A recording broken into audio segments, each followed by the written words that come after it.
Mr. Steve Burns and Donovan Patton. Guys, thank y'all for joining us. First and foremost, how has today been treating you? So far, so good, except Excellent. that the picture of Donovan is recent, and the picture of me. We took that this morning. What are you talking about, Steve? It looks like Donovan and his weird son, Steve. Yeah. I don't mind this sort of thing. It's just like, Hi, hey, Dad. this is Hi, my... Dad. Boy, that's weird already. I mean, not weird. A little weird. In your opinion, how important is it to have that preschool age edutainment factor that is accessible for people to showcase to young minds as they're developing in that early age set? I get upset when edutainment stops. Facts. Yes. Yeah, I mean, it's like then you got to go to like the news or something like that Right. in order to like get something that's somewhat educational. I don't know. I find myself I watch a lot of documentaries I get because that. of that. I get that. now. Yeah. because I try to learn something. I mean, learning is good. Yeah. Learning is very good. I think you guys actually set that standard, but I think that's one of the most important things that Blue's Clues kind of represents is the idea of empowerment to younger minds. And was that something that y'all were fully aware of when you took on your respective roles? Blue's Clues is a direct homage of a show called Mr. Rogers' Neighborhood. Yes. Right? And Shout out. Pittsburgh's own. Fred, Yes. he wore the sweater in every episode, which is why we wore the same clothes in every episode. There's a million different things that he did that we were deliberately referencing. Classic. Right? And the empowerment and the respect for the home viewer and the respect for the audience was very deliberate. Absolutely. And that was the point. I love it. You know, I love it. and yeah, so we knew what the assignment was, you know. And you did it very, very well, too. I mean, especially with the idea that Mr. Rogers used a lot of puppetry in his showcase. You guys had the advent of animation and green screen. What was it like to kind of film in sort of a different space that required a lot more imagination on your part? I mean, that was part of the fun. My whole angle into the character of Joe was basically trying to go, like, throw myself in as much as possible into somebody who was just actively make-believing. I looked at it the opposite way. I looked at it like as trying to make it as real as possible, just like as completely, like I wasn't making believe necessarily that these were just my compatriots. You know, like Steve was just a guy who sang with soap sometimes. But I know you feel this way too. Oh, no, the character was playing make-believe. So it's like, I still try to make that as real as possible. Well, I know, yeah. But I'm playing a guy who's like so down. I didn't think that Steve was making believe. Did you think that Joe was? No, making up the show? if it called for that, like if they're imagining something, yeah. or, you know, yeah. But to have they're still like, yeah, not go completely method, but have the, you know, what would this character do? Don't talk to me. Don't talk. Sorry. But the green screen of it all, I was on a blue screen because my shirt was green. You were on a green screen. Yeah, I was blue screen and green screen. Blue screen. Oh yeah, you were both super depending. comforting. Yeah, it is. Yeah. The blue color of a blue screen is actually really lovely. Oh, yeah. And then when we switched to him, he had this like anger green. It's like this intense. You've seen it all when you see like how they make Star Wars and stuff. Right. That color is pretty intense. But the imagining of all of the objects and the imagining of all of the characters and stuff, I found by the time I left the show, that was hard. You know, like that's a hard muscle to flex. Can you share with us any time that a young fan in particular, recognized you out in the world, and what does that feel like to know that you've made that impact even at such a young age? So I'm there with my family. 1 week of camping, dirty, just filthy, smelly, gross. And there was this little girl who like just looked at me and we were like out on the balcony or whatever and just went. And her parents were like, "What the heck is? What is this? She's following this dude around." And I knew what it was right away. Right. But oddly enough, I had just come from another event where I had a stack of postcards in like a bag with like all of the rest of my camping stuff or whatever. And so like we like went and signed postcards in the parking lot. It was really funny, but it was just like we were in the middle of nowhere on the top of a mountain, and some girl's like, "You."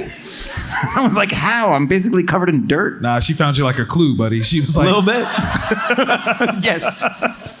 We do have an observant fan base. Absolutely. Steve, what about you?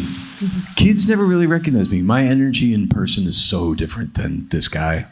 I would mostly kind of argue with children and be like, no, I am he.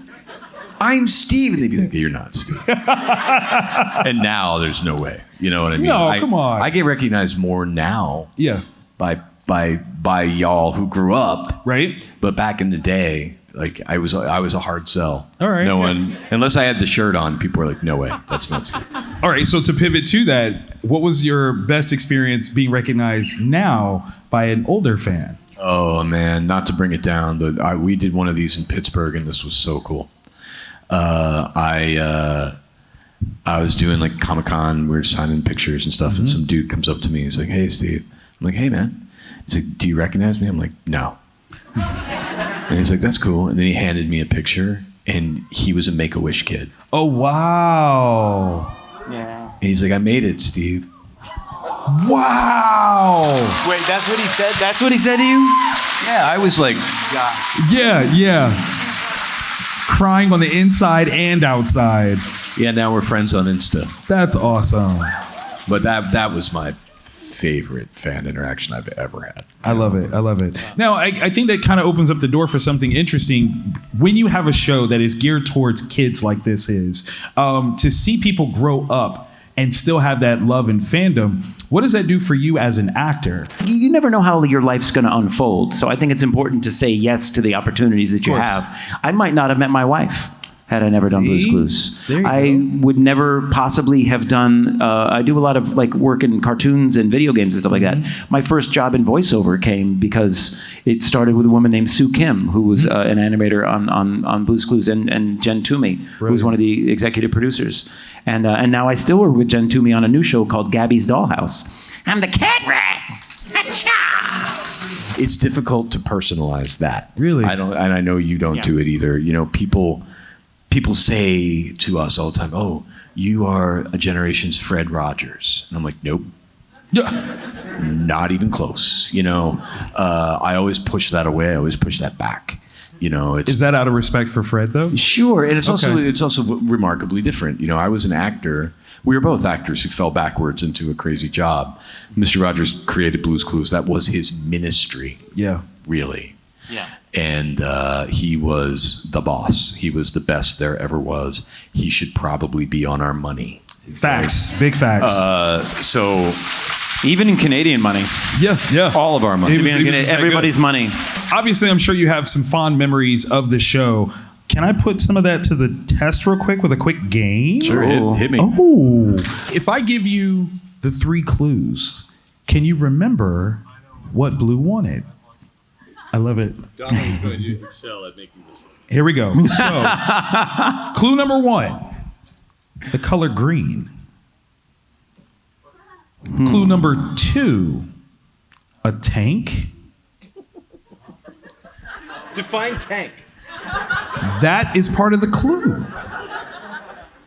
And clue number 3, a shell. The color green, Color a green. tank, and a shell. What did Blue want for her birthday? A turtle. Oh. Oh. Okay. What answer did you get? Oh. Well, I thought green and tank. I immediately thought military. So I said she wanted amphibious revolution. Yes. Yeah. I don't think that's wrong. I don't. No. I really, yeah. I went on a similar path. I thought of green, and then a tank, and a shell. Right. So, but then I thought maybe she wants to play Super Mario Kart. Okay. All right. As all right. Luigi. All right. What is your favorite episode or song for the series, and how did they film the skidoo sequences when you guys were going through the pictures? One of my favorite songs in the series is one I did not sing. It's one that he sang. Uh-oh. It was called Colors, and it was Colors. beautiful. By Ice-T. I am a nightmare walking, psychopath talking, king of a jungle, just a gangster stalking. No, not that one. No. Am I the only one that gets that Totally joke? different. Okay. Like 6 in the morning? Nothing? All right. Second part of your question. This is how to skidoo. First of all, it was Blue Skidoo, You Can Too. That's right. Which meant that she had to open the portal. It was sequential. It was instructive. So if anybody jumped into a book on their coffee table, we apologize. But the idea was that Blue had to do it first. But what you do is we would just go, and then we'd stop. Yeah. Right?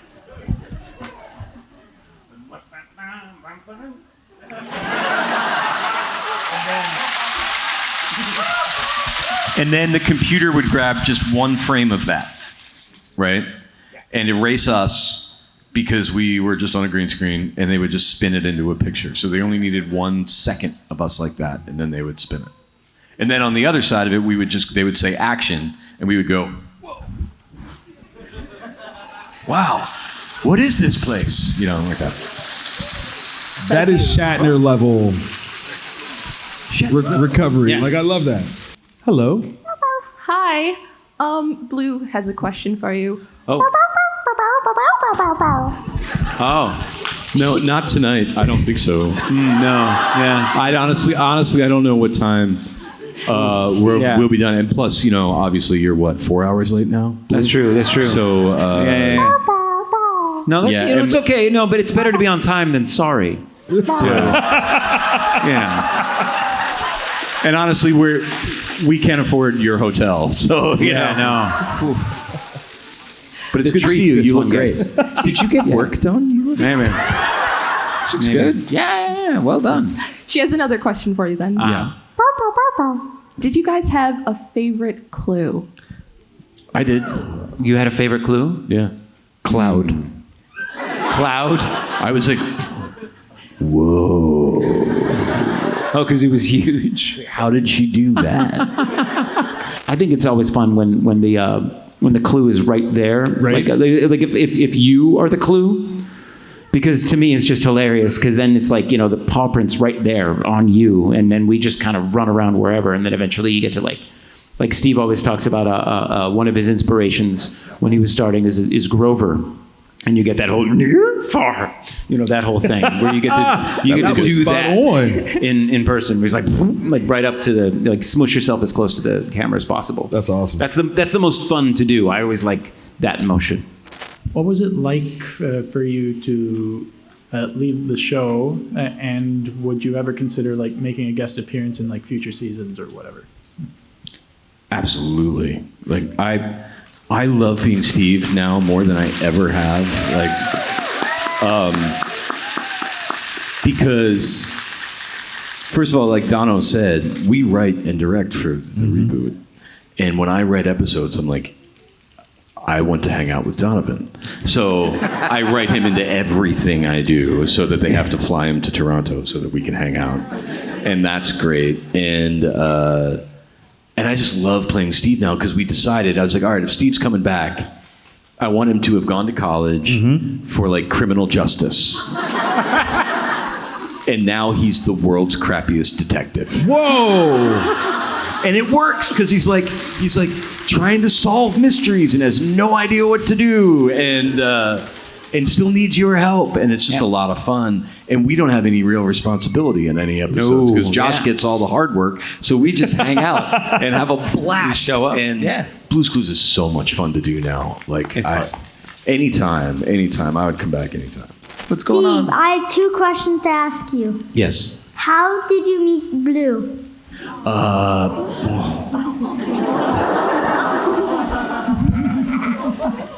Blue chose me to be her friend.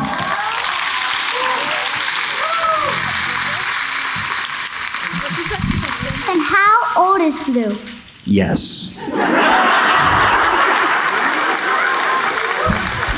When I saw your video and when I saw you in the preview for that movie, I cried. And I know a lot of other people my age did too. Did you expect that kind of response? No. No. I didn't know. Like we had to get through all these questions, but I can tell you that I felt it back in the day when I would talk to the camera. I felt a thing, and I was like, is this a real connection that we're really doing here? It felt special, but then I thought everyone thought I died, and I didn't know that was a thing that could extend our lifetime. Of course. It all feels very special, but it was a big surprise to me that was meaningful after all those years. When you were leaving the show, did they let you keep any props, or did they let you keep any props? They let us keep props. I stole like 5 shirts. I tried. They slowly got them back from me. Really? Wow. The only clothing item I have now, I have a smoking jacket that's made out of You got thinking. the Hugh Hefner jacket. Yeah, it's red, like it has the same pattern as the thinking chair. It's like the same fabric, but it's a jacket. It's cool. It's a good thing to keep, though. That is one of the awesomest clothing props that ever they're happened. never That's getting awesome. it back. They did give us each a thinking chair. Yeah. That's cool. That is Okay, cool. jealous. Yeah. So Yeah. cool. Fan Expo Canada, join me in making some noise, showing all the Thank you so love much. for Steve and Donovan.